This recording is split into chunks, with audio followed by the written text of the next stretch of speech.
Radhe Radhe my YouTube family. Good morning, welcome back to my channel struggle life. कैसे हैं आप सब? होप करती हूँ आप सभी अच्छे होंगे और अपने एग्ज़ाम की प्रिपरेशन बहुत अच्छे से कर रहे होंगे। आज मैं बात करने वाली हूँ इस टॉपिक पे। ये मेरे सुबह मॉर्निंग में मैंने लाइव सेशन लिया था। लाइव सेशन में स्टडी की थी और यहाँ पर आप मेरी आँखें देख रहे हो कितनी सूज रही है, बहुत ज़्यादा स्वेलिंग आ रही है। अब ये नींद कंप्लीट नहीं हुई थी तो उस चीज़ की वजह से था कि नींद पूरी नहीं हुई थी। और ऐसा भी नहीं था कि देखो सिचुएशंस होती है, बहुत सारी चीज़ें होती हैं, लेकिन मैंने आप सबसे प्रॉमिस किया है कि मैं सुबह 3 बजे लाइव करूँगी और इसके लिए मैं आपसे कुछ बोलना चाहती हूँ। हेलो गाइस, तो मैं ना आपसे एक पॉइंट डिस्कस करना चाहती हूँ। आज का जो व्लॉग आप देखोगे तो उसमें क्या क्या हुआ था और मैंने उसमें क्या डिसीज़न लिया, ये मैं बात करती हूँ। मैंने लास्ट टाइम मैंने लाइव सेशन लिया था तो सुबह 3 बजे मैं वेकअप करती हूँ। 3:30 बजे से मैं 5:30 तक लाइव स्टडी लेती हूँ। फिर उसके बाद मैंने हस्बैंड का लंच बनाया। ये सब सारे काम करने के बाद फिर मैं 1 और घंटे की अपनी क्लासेस लेती हूँ, 1 से 1.5 घंटे की। उसके बाद मेरे भैया भाभी आ जाते हैं। अगर कोई यूपी से जुड़े हो तो हरियाली तीज पे और रक्षाबंधन के बीच में सिंदारा आता है, जिसे बोलते हैं कि सावन का त्यौहार आ रहा है, तो वो चीज़ आई थी। तो उनके साथ मैं बिज़ी हो गई थी तो मेरा फुल डे रेस्ट नहीं हो पाया था। मेरी जो नींद हुई थी वो लगभग 4 घंटे की हुई थी। नेक्स्ट डे मैंने सोचा था कि मैं दिन में रेस्ट कर लूँगी, फिर मेरा दिन में बिल्कुल रेस्ट नहीं हुआ था और रात को मैं सोई थी 11 बजे और मुझे 3 बजे उठ के लाइव सेशन देना था। तो कितने घंटे हुए? 12, 1, 2, 3, 4 घंटे हुए थे। और फिर आपने लाइव सेशन में मेरी हालत देखी थी कि मेरी हालत क्या थी, मेरी आंखें सूज रही थी। और सेकंड मेरी मिस्टेक ये थी कि मैं जब भी आपके सामने आती थी ना तो नहा के, सुबह नहा के अच्छे से फ्रेश होके एक मोटिवेशन के साथ आती थी। हालत मेरी तब भी ऐसी होती थी, लेकिन मैं आज के लाइव सेशन में आपके सामने ऐसे ही आ गई थी। मतलब हेयर कॉम वॉम करा, ये सब करके मैं आ गई थी। पता है मेरे साथ अब क्या है कि हम जो हाउसवाइफ है ना, अगर वो सोच रही है कि नॉर्मल रह के कुछ मिल सकता है तो भाई हमें नहीं मिलेगा। मैं जो स्ट्रगल कर रही हूँ वो मैं अपने लिए कर रही हूँ। चाहे मेरी हेल्थ का इशू कुछ भी है, मुझे पता था कि मैं उठ नहीं पाऊँगी, लेकिन मैंने हिम्मत करी, मैं उठी। मैंने पढ़ाई की, लगभग पौन घंटे की पढ़ाई की थी। जब चीज़ें नहीं याद हो रही थी ना, वो मैंने तब छोड़ा। तो चीज़ें ना आजकल मेरे साथ ये हो रहा है कि मेरी सासू माँ भी बोलती है कि इतना मत पढ़, रेस्ट कर ले। तो पहले मेरा ये टारगेट रहता था कि कब मेरे से मेरे घर वाले बोलेंगे कि मत पढ़ मत पढ़, वो मैं सुनने के लिए तरस रही थी। लेकिन आज जब वो मुझसे ये चीज़ बोलती है ना कि अब मत पढ़, पता नहीं मुझे अंदर से वो चीज़ इतनी बुरी लगती है कि मुझे क्यों रोक रही है ये पढ़ने के लिए। और भाई देखो, 4 घंटे की नींद होने के बाद आंखें थोड़ी बहुत ऐसी हो जाती है, प्रूफ ये है। लेकिन अगर आप भी मेरे से देखो, मेरे को पता है कि आप मेरी परवाह करते हो, आप बोलते हो कि दीदी रेस्ट करो, तो मैं ये नेगेटिव सेंस में नहीं बोल रही हूँ। आपको भी पता है कि जब आप अपनी हिम्मत रखेंगे ना तभी चीज़ें कुछ कर पाओगे। और आप रेस्ट करने की जगह आप अगर मेरे से ये बोले ना कि दीदी कोई बात नहीं, अगर हम आज मेहनत कर रहे हैं, आज हम ये दिन देख रहे हैं, तो कल हमारे दिन सुधरेंगे, हम अपनी लाइफ को चेंज करेंगे। आप मुझे इस तरीके से मोटिवेट कीजिए तो मुझे ज़्यादा अच्छा लगेगा। वो चीज़ मैं नेगेटिव सेंस में नहीं ले रही हूँ, मुझे भी पता है यार रेस्ट करना है। अगर मैं रेस्ट करने लग गई तो नहीं हो पाएगा। और ऐसे नहीं है कि मैं नींद प्रॉपर नहीं लेती हूँ यार, मैं लेती हूँ 6 घंटे की।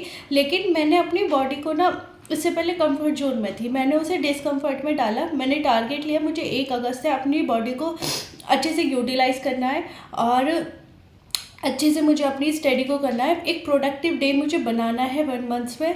तो गाइज मैं बस इतना ही कहना चाहती हूँ कि अगर ये चीज़ें आपके साथ है ना तो नॉर्मल नहीं है। हम ना नॉर्मल डे में सिर्फ घर के काम कर सकते हैं, सब कुछ कर सकते हैं, लेकिन जो हम अपनी पढ़ाई करेंगे वो एब नॉर्मल होके करेंगे, वो अपने आप को कष्ट देंगे। लेकिन जो आज के आपके कष्ट है, जो आज आप प्रॉब्लम को झेल रहे हो, जो आज आप है, तो चीज़ें वो कल सुधरेंगी। मुझे ना अच्छा लगता है, कोई बात नहीं मेरी हेल्थ इशू है, लेकिन अपने अंदर से एक सेटिस्फेक्शन आता है। और आप इसको नेगेटिव वे में लोगे कि लॉन्ग टर्म में जाके आपकी हेल्थ हो जाएगी। अगर आप किसी भी टाइम टेबल को 21 डेज तक फॉलो करोगे तो बीच में अगर आप अपनी बॉडी को टर्न कर रहे हो तो थोड़े बहुत हेल्थ इशू होंगे। ये मेरे साथ हो रहा है, आपके साथ भी होता है। इसको लाइटली, मैं नहीं कह रही कि इस चीज़ को लाइटली लो, ले सकते हो आप लाइटली, लेकिन थोड़ा सा ना अपने लिए टाइम दो। नॉर्मल रह के नहीं मिल पाएगा भाई। देखो मेरे पास भी है, मैं आपको जो चीज़ नहीं दिखाती हूँ वो इसलिए नहीं दिखाती हूँ क्योंकि भाई देखो बच्चा मेरा छोटा है, शिवन मेरा छोटा है 2 साल का, भाई उसे भी मम्मा चाहिए, 24 घंटे में चाहिए। मैं उसे टोटली डिपेंड नहीं रहता है वो किसी पे, उसको चाहिए मम्मा, सोते टाइम चाहिए, खिलाते टाइम चाहिए, मम्मा के पास आता भी है। मुझे अपनी पढ़ाई भी करनी है और घर वालों को भी देखना होता है। सब चीज़ मैनेज करते हुए मैं अपनी पढ़ाई को भी मैनेज कर रही हूँ, मैं वहाँ कॉम्प्रोमाइज़ नहीं कर रही हूँ। बस ये चीज़ बताने का मेरा मोटिव है कि आप ना अपनी कंफर्ट जोन से बाहर निकलिए, आप डिस्कम्फर्ट होइए, तभी आप कुछ हासिल कर सकते हो। मैंने कुछ हासिल नहीं किया, लेकिन मेरे को लास्ट में ये रिग्रेट तो नहीं होगा कि मैंने अपना 100% नहीं दिया। बस यही मुझे आपसे कहना था।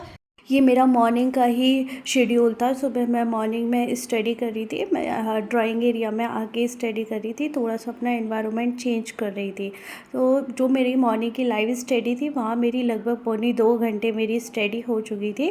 और इसके बाद मैं स्टडी को कंटिन्यू कर रही थी, अपनी स्टडी को कर रही थी। लगभग 1 से 1.5 घंटे की मेरी यहाँ पे हो चुकी थी और घर से फ़ोन आता है कि आज भैया भाभी मुझसे मिलने आ रहे हैं। और मेरा फ़ोन तो स्विच ऑफ था, इन्हीं के पास आया था, मेरे हस्बैंड के पास, इन्होंने मुझे कॉल किया। फिर इसके बाद यार जब गेस्ट आते हैं, कोई भी आता है तो बहुत चीज़ें आपको अरेंज करनी पड़ती है। एक हाउसवाइफ को तो पता है कि खाना बनाना है, सब कुछ करना है, घर अरेंज करना है, ये सारी चीज़ें हमें ही हैंडल करनी होती है। और यहाँ बच जाती है हमारी बहन पढ़ाई से रिलेटेड।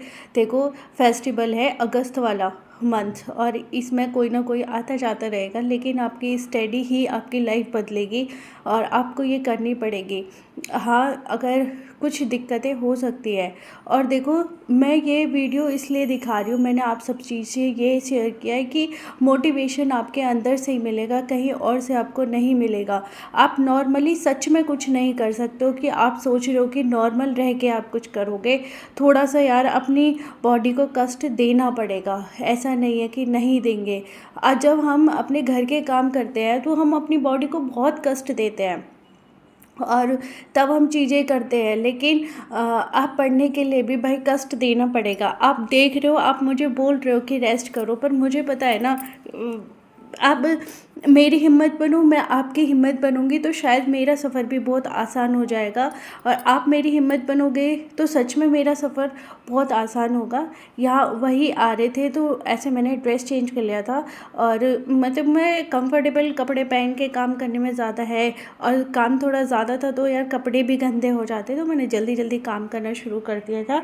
माँ छोले चावल और पनीर की सब्ज़ी और ये पूड़ियों का आटा मिला जा रहा था, ये सारा आज उनके लिए मेन्यू था। और जब घर वाले आते हैं, स्पेशली भैया भाभी और भैया भाभी के बच्चे, उनसे ज़्यादा खुशी तो कहीं होती नहीं है। इतना भैया भाभी के लिए एक्साइटमेंट नहीं थी जितना मुझे बच्चों से बहुत ज़्यादा प्यार है और वो भी अपनी बुआ से बहुत ज़्यादा प्यार करते हैं। पता है एक बात मुझे आपसे ये ज़रूर बोलनी थी, जब आपका संघर्ष इतना कठिन भरा होगा ना तो सफलता में जो आपकी खुशी मिलेगी ना वो एक अलग ही होगी। उस दिन शायद आपकी आंखों में आंसू हो, मेरा भी जब वो पल आएगा पता नहीं मेरे सामने क्या मेमोरी आएंगी, क्या होगा। पर सक्सेस होना है यार, चीज़ें बदलनी है, मेरे को नहीं आपको भी। हिम्मत करो। और देखो मुझे लाइव सेशन में मेरे को डेली जो फॉलो करती हैं वो सुमन है, वो मुझे मतलब मेरे साथ लाइव स्टडी करती है। वो जब भी मैं लाइव हो जाती हूँ वो तुरंत आके अपनी स्टडी को शुरू कर देती है। एक ऐसे साथ में कोई बंदा मिल जाता है ना जो आपको सपोर्ट करता है तो बहुत मज़ा आता है। मुझे लग रहा था कि सब आएंगे मेरे लाइव सेशन में, आते हैं 6 से 7 जने और हम साथ में जो ग्रुप स्टडी करते हैं वो एक अलग ही इंजॉय होता है। और सारा काम ख़त्म हो गया था, सब कुछ अरेंज हो गया था और मतलब ये सब आ चुके थे फिर भैया भाभी और भैया भाभी के बच्चे। और देखो बुआ से मिलने की इसकी खुशी कितनी अलग है। और यहाँ मैं ढूंढ रही थी कि भाभी आई हैं या नहीं आई, वो मुझे यहाँ पे दिखाई ही नहीं दे रही थी, मुझे लगा नहीं आई है।